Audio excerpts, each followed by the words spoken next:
अरे बच्चों नमस्कार। आज के क्लास में हम लोग क्लास 10th जो न्यू बुक आया है उससे चैप्टर नंबर 1 वास्तविक संख्याओं को हल करने जा रहे हैं। प्यारे बच्चों आज के क्लास में हम लोग वास्तविक संख्या जो आपका रियल नंबर्स चैप्टर है इसके अंतर्गत प्रश्नावली 1.1 को सॉल्व करेंगे। ओके, ये जो प्रश्नावली 1.1 है ये काफ़ी वीवीआई प्रश्नावली है। इससे हर बार आपके एग्जाम में क्वेश्चन पूछा जाता है, चाहे वह ऑब्जेक्टिव हो चाहे वह सब्जेक्टिव हो, तो ये सीखना आपके लिए ज़रूरी है। तो आइए बच्चों हम पहले फर्स्ट क्वेश्चन को लेते हैं और अच्छे तरीक़ा से सॉल्व करने का प्रयास करते हैं। कहता है निम्नलिखित संख्याओं को अभाज्य गुणनखंडों के गुणनफल के रूप में व्यक्त कीजिए। तो चलिए बच्चों हम लोग फर्स्ट क्वेश्चन को नोट कर लिए हैं, अब हम लोग सॉल्व करते हैं। प्यारे बच्चों आपको पता है ना अभाज्य गुणनखंड के रूप में कैसे हम लोग व्यक्त करते हैं। आइए सबसे पहले हम फर्स्ट को लेते हैं।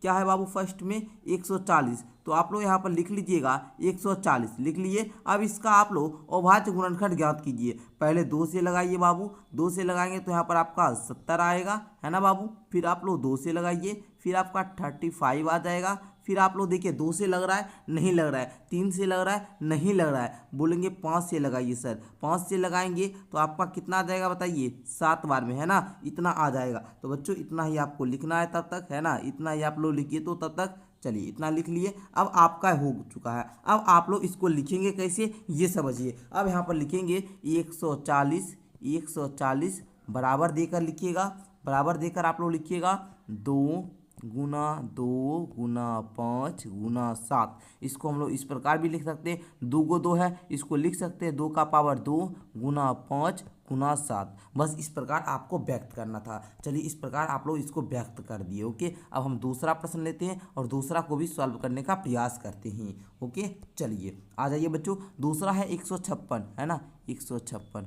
चलिए इसको अब हम लोग क्या करते हैं, ज्ञात करते हैं। देखिए पहले 2 से लगाएंगे, 2 7 14, 1 6 2 8 16। अब 2 से लगाइए, 2 3 6, 1 8, 2 9 18। अब देखिए बाबू 3 से लग जा रहा है, 3 एकम 3, 3 3 9 13 बार में। बस अब आपको अब आगे नहीं लगेगा, ठीक है। बस अब इतना ही लगाकर आपको अब व्यक्त करना है बाबू। तो यहाँ पर लिख लीजिए क्या लिखना है, 156 बराबर में दीजिए 2 × 2 × 3 × 13 दे दिए। अब देखिए बाबू 2 बार है तो 2 का पावर 2 हो जाएगा, गुना 3 हो जाएगा, गुना 13 हो जाएगा। इस प्रकार आप लोग व्यक्त कर दिए। आगे बढ़ते हैं हम लोग। तो इसको भी आप लोग क्या कर लीजिएगा बच्चों, नोट कर लीजिएगा, ठीक है। नोट कर लिए होंगे। अब हम लोग तीसरा प्रश्न को लेते हैं और तीसरा प्रश्न को भी करने का प्रयास करते हैं। ओके बच्चों चलिए जी, चलिए आ जाइए हम लोग करने का प्रयास करते हैं। अरे थोड़ा सा मिस्टेक हो गया, आइए बाबू थोड़ा सा 1 मिनट रुकिए। चलिए हो गया। अब हम लोग तीसरा प्रश्न है आपका 3825, है ना, इसको भी लेते हैं और इसको भी सॉल्व करने का प्रयास करते हैं। तो यहाँ पर आप लोग लिखिए 3825 लिख दिए। अब इसका आप लोग पहले अभाज्य गुणनखंड ज्ञात कीजिए। 3825 का अभाज्य गुणनखंड निकालिएगा तो सबसे पहले आप लोग यहाँ पर 3 से लगाइए, 3 से लगाएंगे, 3 एकम 3 हो गया। अच्छा 3 दूनी 6, 2 2 3 7 21, 1 5 3 बचे 15 हो गया। फिर अब देखिए बाबू 3 से फिर लग जा रहा है तो फिर 3 से लगाएंगे, 3 चौका देखिए बाबू 12, 3 दूनी 6, 3 पचे 15, 425 आ गया। फिर अब हम लोग क्या 5 से लगाएंगे क्योंकि अब 3 से लगेगा नहीं लग रहा है तो 5 से लगा दीजिए। देखिए 5 8 40 और उसके बाद 25 25 85 आ गया। फिर 5 से लग जा रहा है,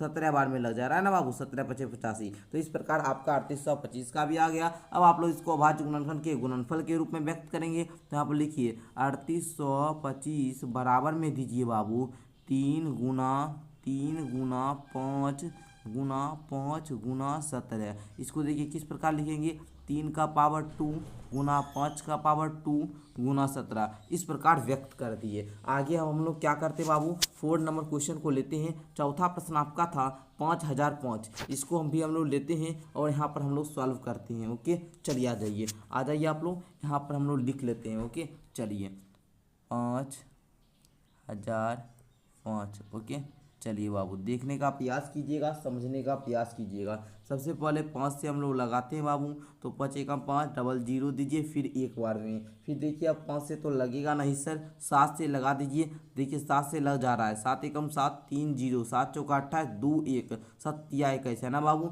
इस प्रकार लग जा रहा है। अब तो 7 से भी नहीं लगेगा सर, 11 से लग जा रहा है, 11 एकम 11, फिर 11 तिया 33 है ना, इस प्रकार आपका ये हो गया। अब देखिए बाबू इसको हम लोग क्या करते हैं, अभाज्य गुणनखंड के गुणनफल के रूप में व्यक्त करेंगे। तो 5000 लिखिए, यहाँ पर क्या लिखिएगा सबसे पहले 5005 है ना, 5005 बराबर देकर लिखिए 5 गुना 7 गुना 11 गुना 13 है ना, इस प्रकार 13 हो गया। अब देखिए बाबू सब एक ही है, तो इस प्रकार इसको भी ऐसे छोड़ दीजिएगा। तो आपका 4 नंबर क्वेश्चन तक हो चुका है। पांचवा एक क्वेश्चन है 7429 है ना, 7429 है, तो अब इसको लीजिए है ना, यहाँ पर लिख लीजिए आप लोग पहले 7429 सॉल्व करते हैं अब हम लोग। देखिए सबसे पहले हम लोग किससे लगाएंगे बाबू, यहाँ पर देखिए 2 से नहीं लगेगा, 3 से भी नहीं लगेगा, इसमें डायरेक्ट आपका लग रहा है बाबू 17 से। किससे बाबू, 17 से लग रहा है, 17 से लगाइएगा तो यहाँ पर 17 चौका 68 हो जाएगा, 68 के बाद 6 दो 62 करने मतलब 17 तिया 51 हो जाएगा बाबू, फिर 51 के बाद 17 सत्ते आपका लग जाएगा 119 है ना। अब आपका क्लियर हो गया। अब तो बाबू 17 से भी नहीं लगेगा, अब इसमें लगेगा 19 से है ना बाबू, 19 से लगाइएगा तो 19 से 19 दूना 38, 38 हुआ बाबू 5 7 57 बचा ना, 19 19 13 57, तो यहाँ पर 3 बार में। तो बाबू इस प्रकार आप लोग इसका भी गुणनफल ज्ञात कर लिए। तो अब यहाँ पर आप लोग लिखिएगा 7429 इक्वल टू 17 गुना 19 गुना 23। तो इस प्रकार आप लोग व्यक्त कर दीजिएगा। तो आई होप कि आपको फर्स्ट क्वेश्चन जो भी था, मतलब ये वाला प्रश्नावली 1.1 का फर्स्ट क्वेश्चन ये अच्छे तरीक़ा से क्लियर हो गया होगा। अब आइए क्वेश्चन नंबर 2 को लेते हैं और क्वेश्चन नंबर 2 को भी सॉल्व करने का प्रयास करते हैं। क्वेश्चन आप लोग के सामने आ चुका है और कहता है पूर्णांकों के निम्नलिखित युग्मों के एचसीएफ और एलसीएम ज्ञात कीजिए तथा इसकी जांच कीजिए कि दो संख्या का गुणनफल बराबर होता है एचसीएफ गुना एलसीएम के। तो सबसे पहले हम लोग को एचसीएफ ज्ञात करना है और बाबू मेरे क्या ज्ञात करना है, एलसीएम ज्ञात करना है। तो आइए हम लोग फर्स्ट क्वेश्चन को सॉल्व करने का प्रयास करते हैं। तो यहाँ पर लिखिए सॉल्व है ना, सॉल्व लिख दिए। अब आप लोग सॉल्व कीजिए। तो सॉल्व कीजिएगा, सबसे पहले 26 का अभाज्य गुणनखंड ज्ञात कीजिएगा। 26 का ज्ञात कीजिएगा, 2 से लगाइए बाबू, किससे लगाइए जी, 2 से लगाइए। तो आप लोग 2 से लगाएंगे, यहाँ पर देखिएगा हम 2 से लगा कर देखते हैं, ठीक है। चलिए 2 से लगाएंगे तो यहाँ 13 आ जाएगा, फिर अब लगेगा नहीं, फिर 91 का अभाज्य गुणनखंड ज्ञात कीजिए। तो आप लोग बोलिएंगे कि सर जी 91 में भी वही बात हो जाएगा है ना। कितना से लगेगा बाबू, 7 से लगेगा 13 दाम में है ना, 13 बार में। तो इस प्रकार आप लोग का हो गया। अब यहाँ पर लिखिए, यहाँ पर 26, यहाँ पर लिखिए 91 बराबर देकर लिखिए जो भी इसका क्या हुआ बाबू, अभाज्य गुणनखंड आया है ना। जैसे यहाँ पर क्या आया बाबू, 2 गुना 13, 2, उसके बाद क्या आया बाबू, 2 गुना 13 आया। इसका क्या आया, 7 गुना में 13, 7 गुना 13। अब देखिएगा बाबू इसमें जो कॉमन होगा, जो दोनों में होगा, जैसे 13 दोनों में है ना, जो दोनों में होगा वो उसका एचसीएफ होगा, जो दोनों में होगा वो क्या होगा, एचसीएफ। तो लिखेंगे अतः एचसीएफ बराबर कितना, 13। एचसीएफ कितना हो जाएगा, 13। अब एलसीएम कैसे ज्ञात करेंगे सर, जो दोनों में है पहले, जो दोनों में है पहले उसको पहले लिख लीजिए और बाकी बात जो भी बचा उसको क्या कीजिए, गुना कर दीजिए। तो क्या है, 2 बचा और क्या बचा, 7 बचा। तो 13 दूनी 26 सत्ते कितना होता है बाबू, बोलेंगे 13 दूना 26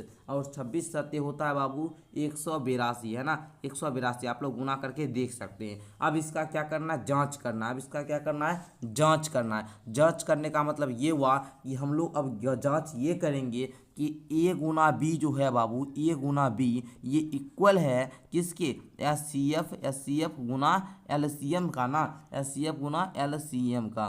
तो देख लीजिए बच्चों, ए गुना बी कहने का मतलब 26 गुना में 91 बराबर है किसके, 13 है एचसीएफ और एलसीएम कितना है, 182। अब आप लोग गुना कीजिएगा, 26 गुना 91 तो ये आपका कितना आएगा, 2366 आ जाएगा। और ये भी आपका गुना करने पर कितना आता है, 2366 आता है। मतलब ये दोनों क्या हो गया बाबू, ये दोनों इक्वल हो गया। जब दोनों इक्वल हो जाएगा तो ये प्रूव ना हो गया जी, तो हेंस प्रूव्ड है ना, प्रूव्ड हो गया। अच्छा प्रूव्ड हो गया, यहाँ पर लिख देंगे हाँ एचसीएफ गुना एलसीएम के इक्वल है। क्लियर। ये क्या था बाबू, जांच था, ये क्या था, जांच था। ओके, अब हम लोग सेकंड क्वेश्चन को लेते हैं, सेकंड क्वेश्चन को भी सॉल्व करते हैं। 510 और 92 है ना, दूसरा क्वेश्चन भी समझने का प्रयास करेंगे सारे बच्चे। पहले 510 लिखेंगे, इसका अभाज्य गुणनखंड ज्ञात करेंगे, फिर हम लोग 92 92 लिखकर इसका अभाज्य गुणनखंड ज्ञात करेंगे। तो 510 में आप लोग 2 से भी लगा सकते हैं, 2 से लगाइएगा आप लोग तो कितना आ जाएगा बताइए, 2 से लगाइएगा तो 255 आ जाएगा, है ना। फिर आप लोग देखिए बाबू, 2 से लग रहा है, नहीं लग रहा है, 3 से लग जाएगा सर, 3 से। 3 से विभाज्यता का नियम पता होगा, अगर संख्या के अंकों का योग 3 से विभाज्य है तो वह संख्या भी 3 से विभाज्य होती है। तो 3 से लगाएंगे तो ये 85 बार में लग जाएगा, 3 8 24, 1 का 5, 3 5 15, है ना बाबू। अच्छा, अब देखिए बाबू, 5 से हम लोग लगाएंगे तो ये 17 बार में पूरा पूरा क्या हो जाएगा, कट जाएगा। ओके, ये हो गया 510 का आपका क्या, अभाज्य गुणनखंड। अब हम लोग 92 का भी ज्ञात कर लेते हैं। पहले 2 से लगाइए बाबू, देखिए 2 चौका 8, 1 2, 2 छक्का 12, 46 बार में लगेगा। फिर आप लोग 2 से लगा सकते हो, कितना, 23 आ जाएगा। इस प्रकार आपका हो चुका है। अब दोनों का क्या कीजिएगा, अभाज्य गुणनखंड पहले लिखिए, है ना, लिखिए यहाँ पर 510 और यहाँ पर लिखिए 92। अब दोनों का लिखिए तो बाबू क्या क्या आया, 2 गुना 3 गुना 5 गुना 17, ये आया। इसका क्या आया, 2 गुना 2 गुना 23, यही ना आया, दोनों का ये आया, लिख दिए। अब देखेंगे दोनों में कॉमन कौन कौन सा है, बोलेंगे आप लोग कि गुरुजी दोनों में कॉमन ये 2 है। जो दोनों में कॉमन रहे वो क्या होता है बाबू, वो एचसीएफ होता है। क्या होता है, एचसीएफ। तो एचसीएफ कितना, 2 हो जाएगा। अच्छा, एलसीएम कितना होगा जी, एलसीएम लिखिए, एलसीएम ये कितना होगा, तो जो दोनों में कॉमन रहे उसको लिख लीजिए पहले, जो कॉमन ना रहे उसके बाद जो भी, मतलब पहले तो 2 2 कॉमन हो गया दोनों में ना, तो ये 2 वाला कॉमन वाला पहले 2 लिख दिए। अब एक 3 बचा, एक 2 बचा, एक 5 बचा, एक 23 बचा, एक 17 बचा, तो सबको लिखते जाइए, सबको क्या कीजिए, लिखते जाइए। 2 गुना 3 गुना 2 गुना 5 गुना 17 गुना 23, है ना। सबको गुणा कीजिए, तो सबको गुणा कीजिए, 2 तिया 6, 6 दूना 12 25 60, उधर गुणा कीजिएगा 60 और उसके बाद 17 से, है ना। तो इसको आप लोग गुना कर लीजिएगा, तो इस प्रकार आपका क्या आएगा यहाँ पर, 23,460, यही आपका क्या आएगा बाबू, एलसीएम आ जाएगा। आपने एचसीएफ ज्ञात कर लिया, एलसीएम याद कर लिया। अब आपको क्या करना है जी, जांच करना है। अब क्या करना है, जांच करना है। कि जांच क्या करना है कि ए गुना बी जो होगा ये इक्वल होगा एचसीएफ गुना एलसीएम के, यही ना जांच करना है। तो ए गुना बी कहने का मतलब 510 गुना 92 इक्वल होगा, बताइए एचसीएफ कितना है बाबू, तो बोलेंगे 2 है सर। एलसीएम कितना है, 23,460 है। तो आप बोलेंगे जी बिल्कुल सर, हो जाएगा इक्वल। इसको गुना कीजिएगा, ये आपका आएगा 46,920, और इसको गुना कीजिएगा, ये भी आपका आएगा 46,920। बाबू दोनों इक्वल हो गया ना, तो यहाँ पर आप लोग लिख देंगे, क्या लिखेंगे, प्रूव्ड। ये क्या है, इक्वल है, यहाँ पर यस लिख सकते हैं। ओके, यस लिख दीजिए। ओके, तो इस प्रकार आप लोगों ने क्वेश्चन नंबर 2 को भी क्या कर लिया, हल कर लिया। अब आइए बच्चों, दो क्वेश्चन नंबर, अब जो अंतिम आपका 3 नंबर है इसको भी हम लेते हैं, 336 और 54 को, और इसको भी हम लोग सॉल्व करने का प्रयास करते हैं। सभी बच्चे ध्यान से समझने का प्रयास कीजिएगा। ओके, चलिए 336 है, तो इसका अभाज्य गुणनखंड ज्ञात करना है। उसके बाद 54 54 का आपको करना है ज्ञात। चलिए, तो 336 का ज्ञात कीजिए। सबसे पहले 2 से लगाइए, क्या आएगा, 168। फिर आप लोग 2 से लगाइए, क्या आएगा, 84 आ जाएगा, 84, है ना। फिर आप लोग 2 से लगाइएगा, क्या आएगा, 42 42 आ जाएगा। फिर आप लोग 2 से लगाइएगा, 21 आ जाएगा। फिर आप लोग किसी लगाइएगा बच्चों, 3 से लगाइएगा, आपका 7 आ जाएगा। क्लियर। अच्छा, अब 54 में किससे, पहले 2 से लगाइए बाबू, तो आपका 27। फिर आप लोग, अच्छा 27 हो जाएगा, है ना। चलिए, फिर आप लोग किससे लगाइए, 3 से लगाइएगा 9 बार में। फिर 3 से लगाइए बाबू, ये 3 बार में। तो यहाँ तक सारे बच्चे को क्लियर है ना। अब चलिए, जो भी अभाज्य गुणनखंड आप लोग का है सबको नोट कीजिए। जैसे यहाँ पर पहले लिखिए 336 और यहाँ पर लिखिए क्या, 54। अभाज्य गुणनखंड जो भी है सबको लिख लीजिए। यहाँ पर लिखिए 2 गुना 2 गुना 2 गुना 2 गुना 3 गुना 7 हो गया। अब लिखिए 54 का 2 गुना 3 गुना 3 गुना 3, है ना। अब इस प्रकार हो गया। अब दोनों में कॉमन खोजेंगे, अब दोनों में कॉमन खोजेंगे बाबू। ये 2 हो जाएगा कॉमन, एक 3 हो जाएगा कॉमन, तो 2 तिया 6 जो कॉमन हो जाए गुरुजी वही क्या होता है बच्चों, वही SCF होता है। तो 2 और 3, 2 तिया 6, 6 हो जाएगा SCF। LCM आपका कितना हो जाएगा LCM, तो LCM आपका हो जाएगा बाबू, पहले तो 6 हो गया SCF वो लिख लीजिए। उसके बाद 6, उसके बाद क्या हो जाएगा, ये 2 ये 2 ये 2, उसका ये 3 ये 3, है ना। इस प्रकार लिखिए पहले। अच्छा 1 2 1 2 1 2, 2 दूनी 4 दूनी 8, तिया 24 तिया 72 सत्य 72 सत्य कितना होता है बाबू, लिखिए 72 गुना 7। ओके, इस प्रकार हो गया आपका 72 गुना 7, यहाँ पर लिख लीजिए। तो गुना 72 गुना 7 कीजिएगा। अगर आप लोग इसको गुना कर लीजिएगा तो ये कितना आएगा आपका, बताइए जल्दी से सारे बच्चे बताएंगे। इसको आप लोग को करने के बाद कितना आएगा जी, तो आप बताइएगा हमको। क्या बताइएगा बच्चों कि सर इसको अगर हम लोग इसका गुना कर ले तो हमारा 3064 आता है।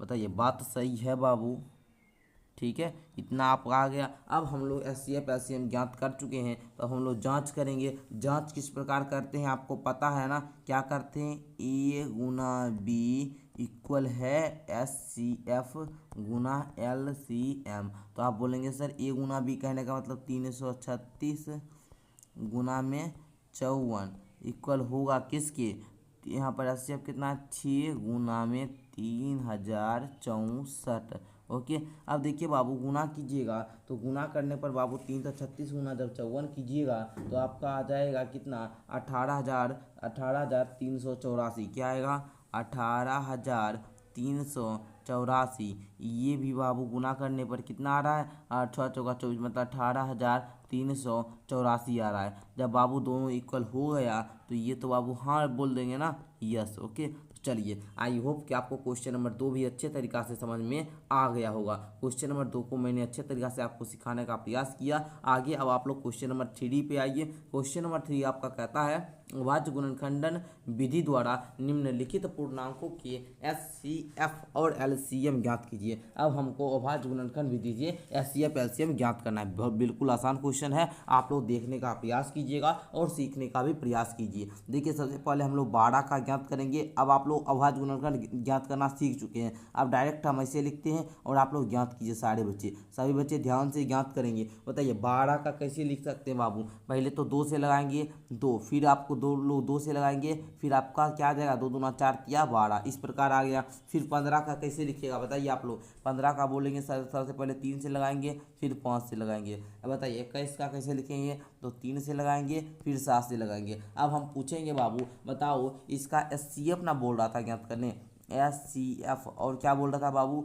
LCM, यही ना बोल रहा था ज्ञात करने। तो अब हमको ये बात बताइए SCF क्या होता है सर, जो तीनों में कॉमन हो। ये तीनों में कॉमन क्या है बाबू 3 है ना कॉमन, जो तीनों में कॉमन होगा वही SCF होगा। अब LCM कौन सा होगा, जो कॉमन है उसको लिख लीजिए, जो कॉमन है उसको लिख लीजिए, बाकी बात जो भी बचा सबको क्या कीजिए मल्टीप्लाई कर दीजिए। तो यहाँ पर देखिए बाबू 3 तो कॉमन ही है, उसके बाद क्या क्या बच रहा है, लिखिए सबको, ठीक है। तो देखिए 3 और 3 है ना, पहले 2 3 में से एक 3 तो पहले निकाल लीजिए, उसके बाद जो बच रहा है 2 2, फिर एक आप लोग इस प्रकार दीजिएगा क्या 5 गुना में क्या 7, इस प्रकार आप लोग कर लीजिए 2 गुना 2, ये दोनों 2 बचा था, ये दोनों 2 बचा था, 3 तो कॉमन ही था और 5 बचा था और क्या बचा था 7 बचा था। तो बाबू अब आप लोग का आंसर देखिए यहाँ पर आ जाएगा, है ना। देखिए 3 दूना 6 दूनी 12 25 60 है 70, बताइए 6 7 42 420 आएगा ना बाबू। तो ये 420 आपका क्या आया LCM आ गया। तो इस प्रकार हम लोग अभाज्य गुणनखंड विधि से SCF और LCM ज्ञात कर चुके हैं। ओके, चलिए आइए अब हम लोग सेकंड क्वेश्चन को भी लेते हैं और सेकंड क्वेश्चन को भी इसी प्रकार सॉल्व करने का प्रयास करते हैं। ओके, चलिए सेकंड क्वेश्चन नंबर 2 आप लोग देखिएगा। आप लोग को सबसे पहले 17 का, फिर आपको 23 का, फिर आपको 29 का क्या करना है अभाज्य गुणनखंड ज्ञात करना है। तो 17 का तो सारा बच्चा जानता है कि गुरुजी 17 गुना में 1 होता है। 23 का भी सारा बच्चा जानता है 23 गुना में 1 होता है, 29 गुना में 1 होता है। तो बच्चा जी बताइए हमको HCF क्या होगा। बोलेंगे सभी बच्चे जोर से बोलिए HCF क्या होगा जो तीनों में कॉमन हो। तीनों में कॉमन 1 है ना, तो 1 हो जाएगा HCF। अब LCM की बात करें तो LCM क्या होगा, जो तीनों में कॉमन है उसको ले लीजिए और जो बच गया सबको आपस में क्या करिए, गुना कर दीजिए। 17 गुना 23 गुना कितना 29। आप लोग बोलेंगे सर 17 23 29 तीनों को आपस में मल्टीप्लाई करने पर 11,339 आता है। अगर आपका भी इतना आ रहा है तो बाबू आपका सही है। चलिए तो क्वेश्चन नंबर 2 भी आपका क्या हो गया, क्लियर हो चुका है। अरे बच्चे क्वेश्चन नंबर 2 भी आपका क्या हो गया, क्लियर हो गया। हम थोड़ा सा यहाँ पर छोटा कर देते हैं ताकि हर बच्चे को क्लियर तरीका से लिखने में बन जाए। चलिए ये PDF भी आपको मिल जाएगा, है ना बाबू, PDF भी हम आपको दे देंगे, ठीक है। तो उसके लिए टेंशन बिल्कुल नहीं करना है, ठीक है। आज ये तीसरा क्वेश्चन लेते हैं 8 9 25। चलिए बाबू देखिए 8 का आप लोग कैसे लगाएंगे, पहले 2 से लगाएंगे, फिर आप अरे बाबू 2 से लगाइएगा ना सबसे पहले। अरे सबसे पहले किससे लगाइएगा, 2 से लगाइएगा। उसके बाद क्या आएगा आपका यहाँ पर 4 है ना, फिर आप लोग 2 से लगाएंगे, 2 दूना 4 दूना फिर 8, इस प्रकार लगेगा। इसमें 3 गुना 3 आ जाएगा, 25 में क्या आएगा 5 गुना 5। अब गुरुजी इसमें तो कोई कॉमन ही नहीं दिख रहा है। अरे कॉमन है, कॉमन है, क्या कॉमन है बाबू, 1 से मल्टीप्लाई सब में करना दीजिए, 1 से मल्टीप्लाई इसमें भी कीजिए, 1 से मल्टीप्लाई, तो इस कॉमन क्या आया 1 आया ना। तो इसका HCF कितना होगा, HCF इक्वल टू 1। LCM कितना होगा, तो बाबू कॉमन जो है उसको छोड़कर वहाँ के बाद रेस्ट जो भी बचा है सबको आपस में मल्टीप्लाई करना है। तो सर जी अगर हम ऊपर वाला सबको मल्टीप्लाई करेंगे तो 2 दूना 4 दूना 8 आ जाएगा, 3 तिया 9 आ जाएगा, 25 आ जाएगा। कहने का मतलब 8 है ना बाबू, 8 9 72 गुना 25 है ना। सीधा सा हम करते हैं बाबू 72 गुना 25, सबको लिख लीजिएगा आप लोग। 72 गुना 25 कितना आ जाएगा आपका 1800, 1800 यही आपका उत्तर हो जाएगा, यही आपका क्या हो जाएगा उत्तर हो जाएगा। तो आई होप कि आप लोग क्वेश्चन नंबर 3 को भी अच्छे तरीक़ा से सॉल्व कर लिए। अब हम लोग क्वेश्चन नंबर 4 पे आते हैं। क्वेश्चन नंबर 4 भी बड़ा आसान है, कहता है आपका HCF 306 और 657। कहने का मतलब ये दो संख्या है और दोनों संख्या का HCF दिया है 9, दोनों संख्या का HCF कितना दिया है 9। अब आपको LCM ज्ञात करना है। तो मेरे बच्चे आप लोग एक फार्मूला अभी तुरंत पढ़े थे जब आप लोग क्वेश्चन नंबर 2 को कर रहे थे, तो यहाँ पर एक फार्मूला पढ़े थे कि जो दो संख्या का गुणनफल होता है, कहने का मतलब कहने का मतलब क्या बाबू, A गुना में B जो होता है ये इक्वल होता है किसके, LCM गुना किसके, HCF के। बताइए बात सही है कि नहीं बाबू। हाँ सर ये मैंने पढ़ चुके हैं, हम लोग पहले ही इस फार्मूला को पढ़ चुके हैं। अब बताइए जब पढ़ चुके हैं तो ए के जगह पर क्या है बाबू, ए के जगह पर 306 है और B के जगह पर 657 है। तो यहाँ पर लिखिए बाबू 306 गुना में 657 बराबर में दीजिए। LCM आपका नहीं दिया है, ज्ञात करना है, और HCF आपका 9 दिया गया है। आप लोग क्लास 8 में पढ़ चुके हैं, क्या पढ़े हैं, जब भी यहाँ पर हमको ये ज्ञात करना है, यह क्या बाबू ज्ञात करना है ना। अच्छा ये इधर क्या है बाबू गुना में है, उधर जाकर क्या हो जाएगा भाग में हो जाएगा। तो आप लोग यहाँ पर लिखिएगा, चूँकि LCM बराबर यहाँ पर इधर लिख लीजिए 306 गुना में 657 बट्टे में दीजिए 9। अब देखिए बाबू 9 से काटिए, आप लोग 9 से काटिए, कौन कौन बच्चे काटते हैं हम देखते हैं। 9 से हम काटेंगे इसको तो 9 चौका 9, अच्छा 9 से 3 बार में लगेगा, 9 तिया 27 है ना, 9 तिया 27, 3 9 9 चौका 36 है ना, 34 बार में जा रहा है ना, 34 बार में ये चला गया। अब बचा क्या 34 गुना 657, 34 गुना 657 इधर कर लीजिए, 657 में 34 से मल्टीप्लाई करेंगे, 4 चौका 68 बाकी 2, 1 चौका 20 2 22 का 2 बाकी 2 है ना, 6 चौका 24 2 कितना 26 इतना आ गया। अब देखिए 7 का इसका 1 बाकी 2 5 15 2 17 का 7 बाकी कितना 1 6 18 1 19 इस प्रकार हो गया। अब देखिए 8 2 1 3 7 13 3 बाकी 1 1 9 2 11 1 12 2 बाकी 1 इतना हो गया है ना, 22,300। यहाँ पर क्या है बाबू 38, 22,338। तो यहाँ पर लिख लेंगे LCM बराबर 22,338, 22,338 यही आपका उत्तर हो जाएगा। तो बताइए कोई भी बताइए, ये क्वेश्चन बिल्कुल आसान था या हार्ड था, आपको कैसा लगा जल्दी से बताइए। ये 3 है बाबू, 2 और 1 को तो जोड़ेंगे तो ये 3 आएगा, ध्यान रखिएगा, ठीक है।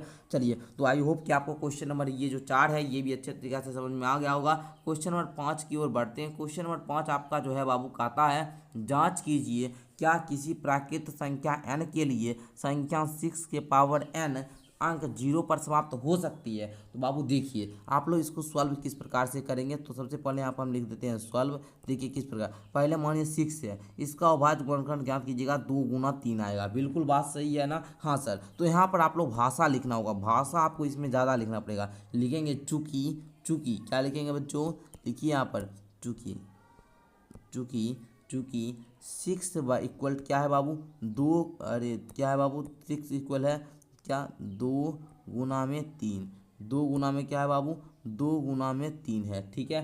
जो कि 6 का अभाज्य गुणनखंड 2 गुना 3 है, जो क्या है बाबू 0 पर समाप्त कभी भी नहीं हो सकता है। 6 बराबर क्या है बाबू, 2 गुना 3 है ना। ये क्या है बाबू, ब्रैकेट में लिख दीजिए 6 का अभाज्य, अभाज्य गुणनखंड, अभाज्य गुणनखंड, गुणनखंड 2 गुना 3, 2 गुना 3 है, जो कभी भी 0 पर समाप्त, 0 पर समाप्त नहीं नहीं हो सकती, नहीं हो सकती, नहीं हो सकती। क्योंकि रीजन भी देना पड़ेगा ना, क्यों नहीं हो सकती। तो लिखेंगे क्योंकि, सभी बच्चे लिखेंगे क्योंकि किसी भी संख्या, किसी भी संख्या, किसी भी संख्या, आगे लिखिए किसी भी संख्या, किसी भी संख्या 0 पर, 0 पर समाप्त, 0 पर समाप्त तभी हो सकती, तभी हो, तभी हो सकती, तभी हो सकती जब उसके अभाज्य गुणनखंड, जब उसके अभाज्य, अभाज्य गुणनखंड, अभाज्य गुणनखंड क्या होगा, 2 गुना 5 के फॉर्म में होगा। अगर 2 गुना 5 के फॉर्म में है तो वह संख्या क्या 0 पर समाप्त हो सकती है। तो आई होप कि बच्चा आपका क्वेश्चन नंबर 5 भी क्लियर हो चुका है। आइए आगे अब हम लोग क्वेश्चन नंबर 6 को लेते हैं और बड़े मज़ेदार तरीक़ा से सॉल्व करने का प्रयास करते हैं। कहता है व्याख्या कीजिए 7 गुना में 11 है, गुना में 13 है, अच्छा प्लस में 13 है, उसके बाद 7 गुना 6 गुना 5 गुना 4 गुना 2 गुना 2, अच्छा 3 गुना 2 है, गुना में 1 है, प्लस में 5 है, भाज्य संख्या है, क्यों बताइए आप लोग। तो बच्चे आप लोग किस प्रकार बताइएगा, यहाँ पर लिखिए। सबसे पहले आप लोग यहाँ पर लिखेंगे, इसको पहले नोट कीजिए और इसको पहले नोट कीजिए, ठीक है। दोनों को पहले नोट कीजिए। लिखेंगे 7, लिखना शुरू करते हैं हम लोग, 7 गुना में 11, गुना में लिखेंगे 13, प्लस में लिखेंगे 13। अब देखिए बाबू, इधर आप लोग एक और इधर जो है बाबू ये संख्या, ये जो संख्या है इसको भी इधर लिख सकते हैं, या फिर पहले इसका क्रियाक्रम जो भी है बाबू कर लेते हैं। देखिए हम इसमें 13 कॉमन ले लेंगे, क्या करेंगे 13 को कॉमन लेंगे, चूँकि 13 2 बार है ना। तो अब बच जाएगा क्या, 7 बच जाएगा, गुना 11 बच जाएगा, गुना 1 बच जाएगा, ठीक है बाबू। अच्छा 13 तो गुना 1 लिखना जरूरी नहीं है, तो नहीं लिखिए, कोई बात नहीं होगा, ठीक है ना। चलिए अब प्लस 13 एकम 13 तो प्लस 1 हो जाएगा, यही ना होगा जी, यही ना होगा। अच्छा इसको और भी संक्षिप्त लिख लेते हैं, 13 इंटू में 11 सत्ते 77, प्लस में बाबू कितना 1 है ना। चलिए अब देखिए इसको और भी लिख सकते हैं, 13 गुना में क्या 78, इतना लिख सकते हैं ना। सारे बच्चे बोलेंगे हाँ सर डन है, इतना लिख सकते हैं। अब आगे आ जाइए, अब आगे आइए, इस संख्या को लेते हैं। ये जो आपका है 7, क्या है बाबू 7 गुना 6 गुना में 5 गुना में 4 गुना में 3 गुना में 2 गुना में 1 प्लस में 5। अब देखिए बाबू 5 2 बार है ना, जो 2 बार है उसको कॉमन ले लीजिए। 5 इंटू में 7, देखिए यहाँ पर लिखते हैं, क्या लिख ले 7 ना, 7 गुना में 6 गुना में फिर लिखिए 5 गुना में 4 गुना में 5 की जगह पर आप लोग 1 लिख लीजिए, या नहीं भी लिखिएगा तो कोई दिक्कत नहीं है, क्योंकि 5 हम कॉमन है ना लिए हैं जी, तो 5 नहीं लिखिए। 4 गुना में लिखिए 3 गुना में लिखिए 2 गुना में लिखिए 1, अब प्लस में लिखिए 1, इस प्रकार आप लोग लिख दीजिए। उसके बाद आप लोग देखिएगा, उसके बाद आप लोग इसको गुना कीजिए तो 5 इंटू में 7 छक्का कितना हो जाएगा 42 हो जाएगा। फिर यहाँ पर देखिएगा गुना 4 से कितना हो जाएगा आपका 12 दूनी में कितना सीधा 24 लिख लेते हैं 24। फिर यहाँ पर प्लस का 1 हो जाएगा। अब देखिएगा यहाँ पर आप लोग कीजिएगा 5 इंटू में 42 गुना 24 जब कीजिएगा ना 42 इंटू 24 जब कीजिएगा तो ये आपका 1008 आ जाएगा। क्या आएगा 1008 प्लस का 1। अब देखिए 5 गुना 1009 5000, ये कितना आएगा बाबू 1009। अच्छा इसको ऐसे जो कि क्या है भाज्य संख्या है, ये भी क्या है बाबू पद, क्योंकि आपको पता है भाज्य संख्या हम लोग उसको बोलते हैं जिसका 2 से ज़्यादा गुणनखंड हो, और इसका 2 से ज़्यादा गुणनखंड आ रहा है तो हम लिख देंगे यहाँ पर अतः। क्या लिखेंगे यहाँ पर अतः, अतः अतः यह भाज्य संख्या है।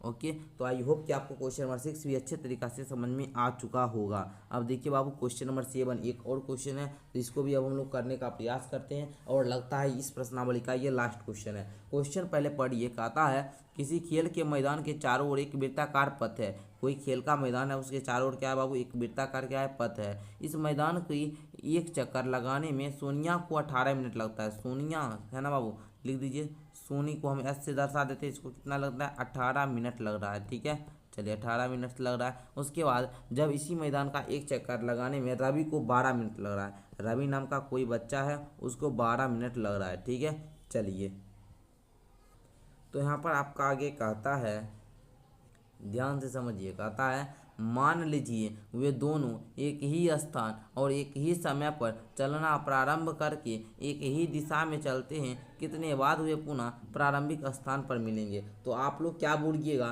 कि सर सोनिया जो है मान लेते हैं कि 18 मिनट में ये चक्कर लगाती है। मानिएगा कि सोनी जो है वो 18 मिनट में कितना ये चक्कर लगाती है, और रवि जो है वो 12 मिनट में 20 चक्कर लगाता है। क्लियर। अच्छा, जब ये दोनों जो है एक साथ मिलेंगे तो कितना चक्कर लगा, तो आप बोलिएगा कि वे दोनों कितना मतलब कब मिलेंगे, यही ना पूछ रहा है। तो पहले हम क्या करेंगे 12 का अभाज्य गुणनखंड और 18 का अभाज्य गुणनखंड ज्ञात करेंगे। ओके, चलिए हम यहाँ पर ज्ञात कर लेते हैं 12 का और 18 का। ओके, चलिए 2 से लगाएंगे 6 आएगा, फिर 2 से लगाएंगे 3 आएगा, 2 से लगाइए 9 आएगा, 3 से लगाइए 3 आएगा। इस प्रकार आपका हो गया। अब देखिएगा दोनों को लिख लीजिए, 12 और 18 दोनों का लिख लीजिए यहाँ पर।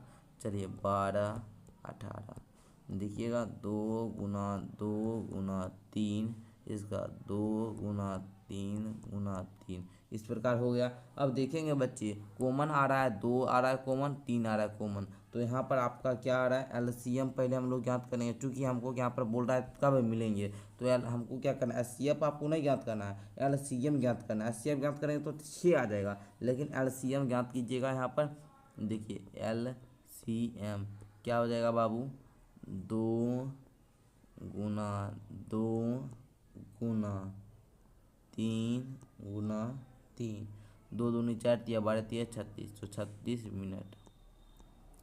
क्वेश्चन पूछ रहा था कि वे कितने समय बाद वे पुनः प्रारंभिक स्थान पर मिलेंगे। तो बच्चों आंसर में लिखिएगा कि 36 मिनट बाद वे दोनों पुनः प्रारंभिक स्थान पर मिलेंगे। तो आई होप कि आपको ये क्वेश्चन भी क्लियर हो चुका होगा। तो प्यारे बच्चों इस प्रकार आप लोग का क्लास 10th मैथ का जो चैप्टर नंबर 1 है, इसके अंतर्गत प्रश्नावली 1.1 को आप लोगों ने बड़े शिद्दत से अच्छे तरीक़ा से सॉल्व किया। मुझे आशा है कि आपको अच्छे तरीक़ा से समझ में आया होगा। अगर कहीं भी डाउट है तो नीचे कमेंट कर दीजिएगा। जब हम प्रश्नावली 1.2 को सॉल्व करवाएंगे तो उसमें हम आपका डाउट को लेंगे और वहाँ पर हम आप लोगों के समस्या को रख कर उसको भी सॉल्व करवाने का प्रयास करेंगे। धन्यवाद बच्चों।